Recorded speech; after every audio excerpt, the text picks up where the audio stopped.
IIT జేఈలో మంచి rank రానటువంటి విద్యార్థులకు బెస్ట్ ఆప్షన్ సిఎస్ఈఎంఏ కోర్సులు అడ్మిషన్స్ జరుగుతున్నవి.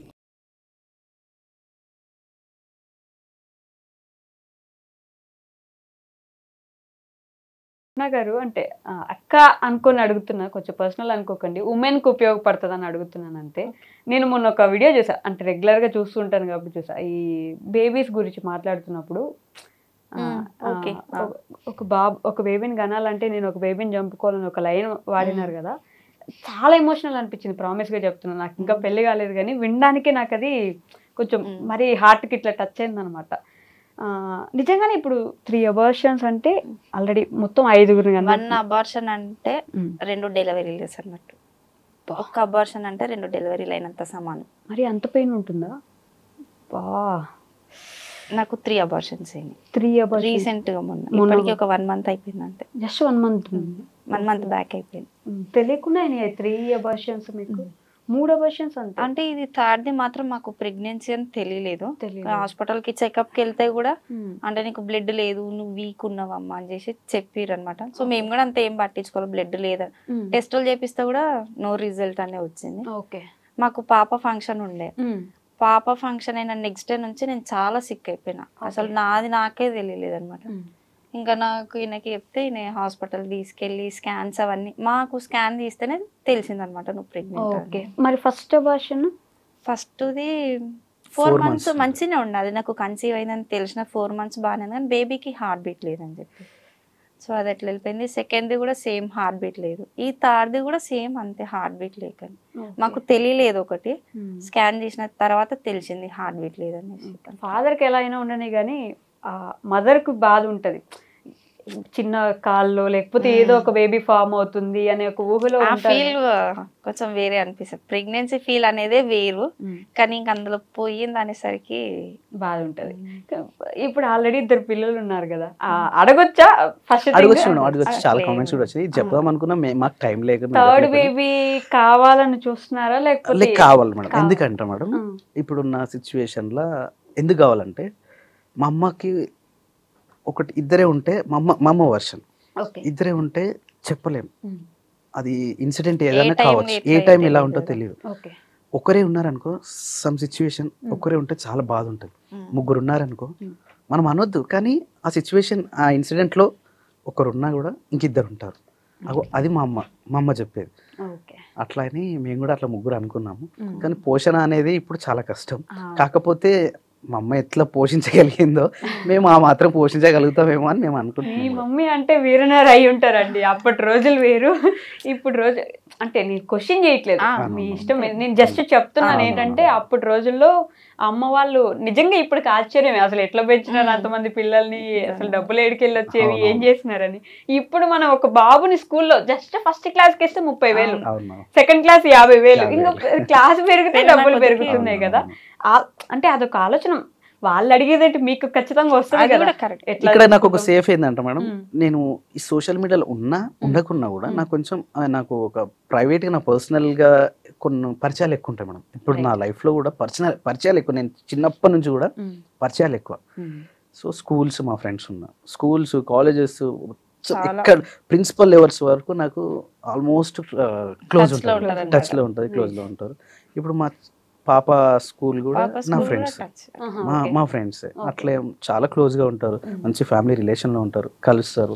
అన్నట్టు నలుగురితో పరిచయాలు చాలా ఇంపార్టెంట్, చాలా ఉంటాయి మేడం. నాకు నేను ఉండేది హైదరాబాద్ అయినా కూడా ఇక్కడ వరకు కూడా నాకు పరిచయాలు ఉంటాయి మేడం.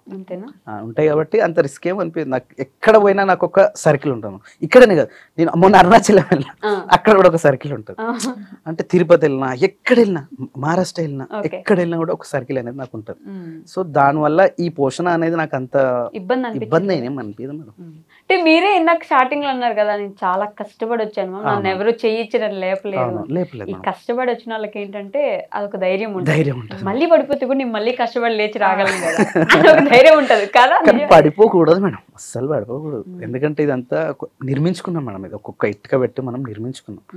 ఇది అంత ఈజీగా పడిపోదు. ఫస్ట్ ఆఫ్ ఆల్ పడిపోవడం అంటే అది ఒక మన మిస్టేక్ అయి ఉండాలి ఫస్ట్.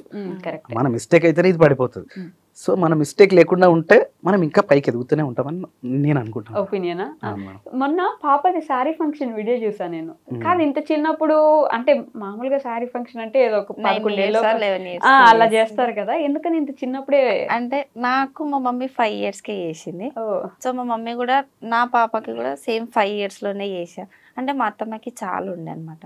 అంటే ఈ సిక్ అయ్యే ముందు కూడా నేను మా మమ్మీ తోటి బియ్యం పోయించుకొని బాబుకి ఉయ్యాల అవన్నీ చేసి పాపకి నేను ఉన్నప్పుడే శారీ ఫంక్షన్ చేయాలి అని అనుకుంది.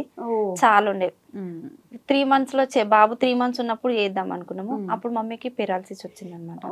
సో మమ్మీ కొంచెం టైర్డ్ ఉండి నేను చెయ్యలేను, ఇప్పుడు 5 months లో చేస్తాను. 5 months లో అత్తమ్మ అట్లా అయిపోయింది. సో ఆమెకి కోరికుండే నా మన్మరాలకి చీర కట్టించినప్పుడు నేను చూడాలి అన్నట్టుగా ఆమెకుండే. సో ఆమె లేనందుకు ఆమె కోరిక నేను నెరవేర్చాలని చెప్పి ఎన్ని డబ్బులైనా నో ప్రాబ్లం. ఆమె పైన ఉన్నా కానీ అరే నేను లేకున్నా మా మన్మరాలకి నా కొడుకు కోడలు ఇట్లా చేసిర్రు అని ఆమె కూడా హ్యాపీగా ఫీల్ అవ్వాలని చెప్పేసి మేము ఏడ కాంప్రమైజ్ కాలేదు. మేమైతే పాప విషయంలో పోనీ అన్నట్టుగా అన్నిటికీ చేసేసాం. అట్లా 5 years లో చేయాలనుకున్నాం. అత్తమ్మకు కూడా ఉండే అనమాట 5 years లో. సో చేయించేసినాం. మీ అమ్మ లేకపోయినా ఆవిడ కోరికలు మాత్రం ఖచ్చితంగా గుర్తుపెట్టుకుని ఎప్పుడన్నా నాకు అనిపిస్తుంది మేడం, ఎప్పుడైతే ప్రేమ దగ్గర ఉంటుంది మేడం, నేను చాలా క్లియర్గా చెప్పగలుగుతా ఈ విషయం. ఎప్పుడైతే మనం ఎక్కువ ప్రేమిస్తామో ఎక్కువ ఇష్టపడతామో వాళ్ళు లేకున్నా వాళ్ళు మనకు చెప్పలేని సిచ్యువేషన్లో ఉన్నా ఏదో కళ రూపమా లేకపోతే ఏదో చెప్తున్నట్టుగా కళలో మాట్లాడడమా ఏదో జరుగుతుంది మేడం. నాకు మా అమ్మ ఇలాంటి సిచ్యువేషన్స్ ఒక 3 times జరిగింది మేడం. నాకు ఆటోమేటిక్గా ఇది చేయాలరా అనే విధంగా ఏదో చెప్పడమా, వేరే వాళ్ళతో చెప్పించడమా, లేకపోతే కళ్ళలో వచ్చి చెప్పడమా ఇట్లా జరుగుతుంది.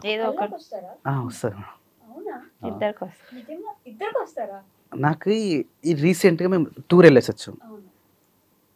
మార్నింగ్ 4 o'clock అనుకుంటా, వచ్చిన 2nd day 3rd day అనుకుంటా. సో ఆమె ఆకలి అవుతుందిరా లేవు అన్నం పెట్టు అనే విషయం అట్లా వినిపిస్తూ ఉంది నాకు. మా అమ్మ అంటా ఉంది ఇప్పుడు ఎక్కడ అన్నమే అని చెప్పేసి లేదు, చూసేసరికి 4 అవుతుంది. అదే రోజు ఇమ్మీడియట్గా మార్నింగ్ స్వప్న ఏదో అదే రోజు నైవేద్యం పెట్టేసాం. సో ఆ కనెక్టివిటీ అట్లా ఉంటుంది మేడం, అంత క్లోజ్ ఉంటే తప్ప ఇలాంటివి రావు. నిజమే. అది మీకేం చెప్తారు కళ్ళకి వచ్చినప్పుడు ఏదైనా ఒక ఇన్సిడెంట్ ఉందా అట్లా? అంటే ఫస్ట్ టైం అత్తమ్మ చనిపోయినప్పుడు నాకు అది బాగా గుర్తు. ఫస్ట్ టైం చనిపోయినాక 1 monthకి మేము పంతుని అడిగితే ఎవ్రీ మంత్ ఇట్లా నైవేద్యం పెట్టుకోండి అమ్మా అని చెప్పేసి చెప్పినుండే. సో ఫస్ట్ మంత్ రోజు నాకు ఎర్లీ మార్నింగ్ వచ్చిందనమాట. అంటే ఎప్పుడైనా మా అత్తమ్మ వాళ్ళ మామయ్యకి నేను అన్ని ప్రిపేర్ చేసిస్తే అత్తమ్మనే పెడుతుంది అనమాట వాళ్ళ దగ్గర నైవేద్యం. నేను ఎప్పుడు పెట్టలేదు. సో ఈసారి నీకు ఆ ఛాన్స్ వస్తుంది, నువ్వు నాకు ఏడుచుకుంటే అసలుకి పెట్టొద్దు అట్లా. ప్రతి మంత్ నైవేద్యం పెడతారా? మనం 1 year వరకు పెట్టాం మేడం. దాని తర్వాత పంతులు ఏమన్నారంటే సరిపోతుంది ఇక్కడికి, ఇంకా మీ ఇష్టం ఎప్పుడు పెట్టుకోవాలన్నా మర్చిపోకుండా పెద్దలకు నైవేద్యం పెట్టేది అనేది మర్చిపోవద్దు. మీరు ఏం చేసినా సరే కానీ వాళ్ళకు ఒక చెప్పి చేయడం అనేది, మనం తింటున్నప్పుడు ఒక ముద్ద అక్కడ పెట్టి తినడం అనేది అదొకటి మంచి సంస్కారం. దాంతోపాటు పైన ఉన్న దేవతలు కూడా పెద్దవాళ్ళు కూడా ఆశీర్వాదం ఉంటుంది అని చెప్పేసి నేను నమ్ముతుంటా. మా పంతులు కూడా అదే చెప్తుంటాడు. నాకు తెలుసు అదే అనుకుంటా మిమ్మల్ని నడిపించేది, ముందుకు నడిపిస్తుంది.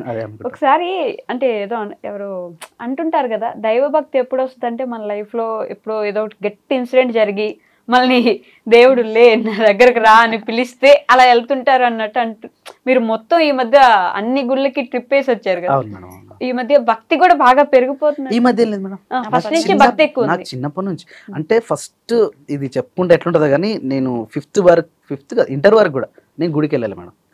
ఇంటర్ వరకు కూడా నేను గుడికి వెళ్ళలేదు. ఎందుకని? మాకు తెలియదు.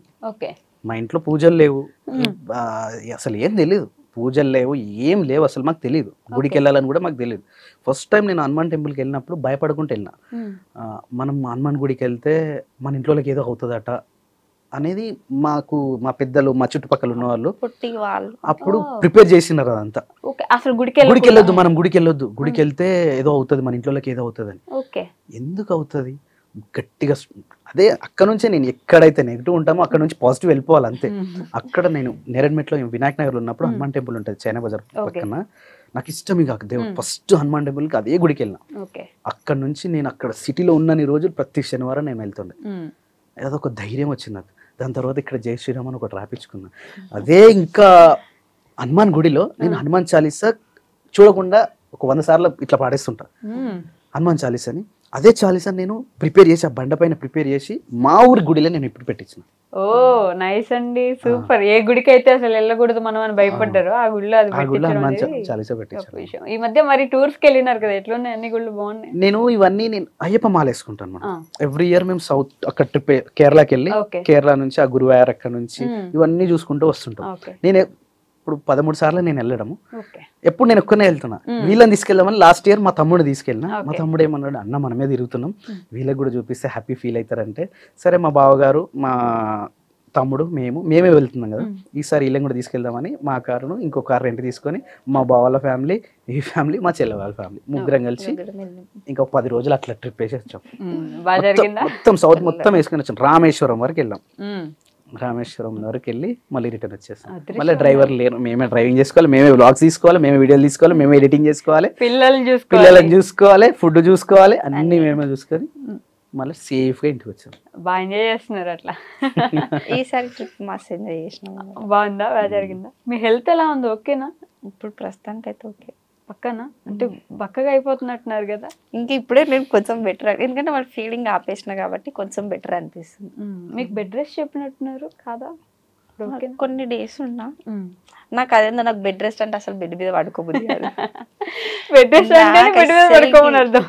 నాకు అస్సలకి చిన్నోడు 6 months ఉన్నప్పటి నుంచి నాకు బెడ్ రెస్ట్ చెప్పారు, కానీ నేను ఒక్కరోజు కూడా బెడ్ మీద పండుకోలేదు. ఏంటంటే ఎక్కువ పండుకోకపోవడము, ఎక్కువ కూర్చోవడం, అట్లా నాకు ఏదో పని చేయాలి. అసలు నాకు రెస్ట్ అనేది ఉండదు. నాకు ఓపికన్నంత వరకు చేస్తా, కాలేదంటేనే నేను సైలెంట్ గా పడుకుంటాను.